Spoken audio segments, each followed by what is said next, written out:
maintenant est un écrivain auteur du livre Monsieur et Madame Rouet. Je reçois Monsieur Denis Monette. Monsieur Denis Monette, écrivain. Bonsoir et bienvenue à Noir de Monde. Bonsoir, monsieur. Ça me fait plaisir de vous rencontrer.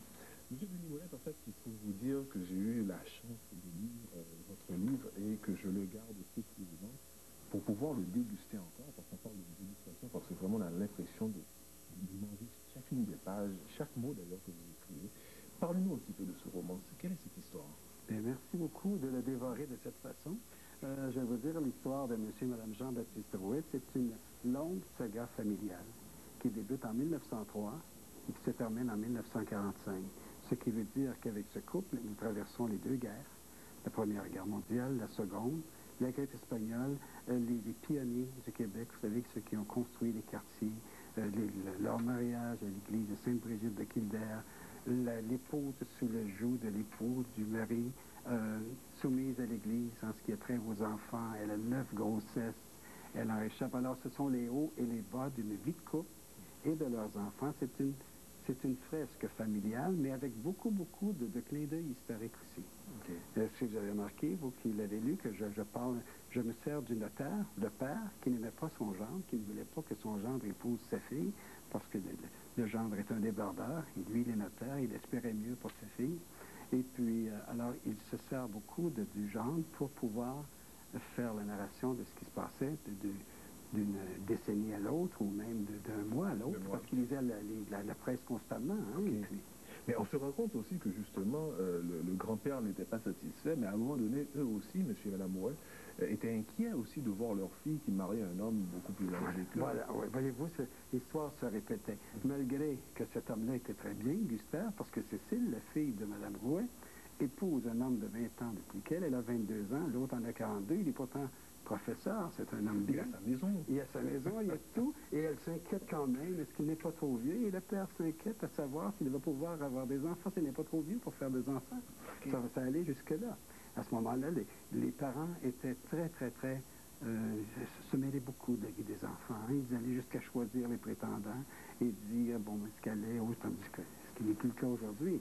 Qu'est-ce qui vous a poussé justement à revenir comme ça en arrière et nous proposer justement cette saga familiale qui date des années 1900? 1903. Ce qui m'a poussé, je vais vous dire, c'est parce que le passé, pour moi, c'est un puits sans fond. Je peux puiser, je peux aller faire des recherches.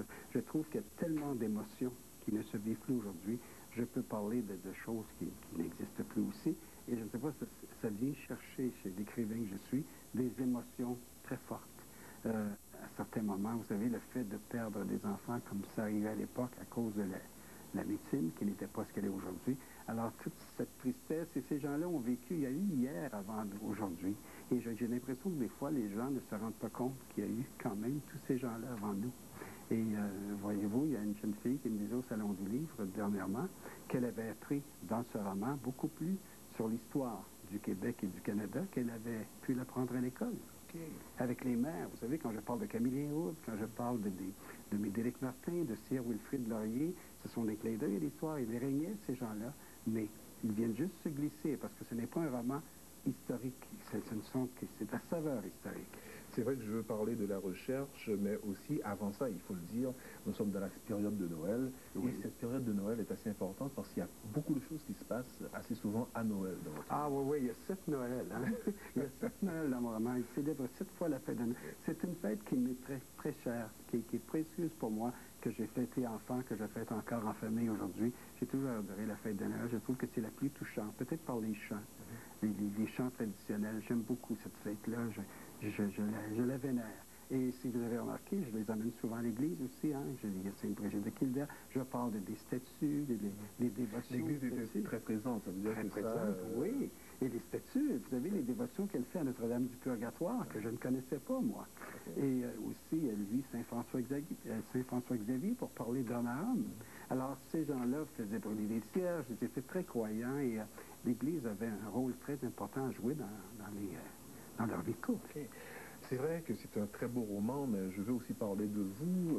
Vous avez été d'ailleurs, vous avez visité Haïti dans les années 70. Oui. Et vous avez eu la chance de rencontrer de ces grands hommes. Oui, je suis allé à Haïti en 78, novembre 78, début décembre.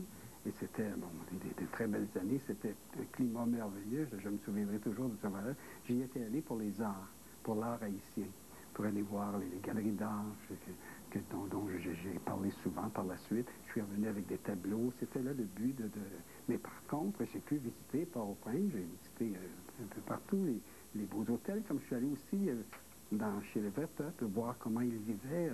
Je suis allé dans les petits bourgs, si on peut dire, et j'ai adoré. Je suis revenu avec des souvenirs. J'ai encore plein de beaux souvenirs et de belles photos de mon voyage à Haïti. OK.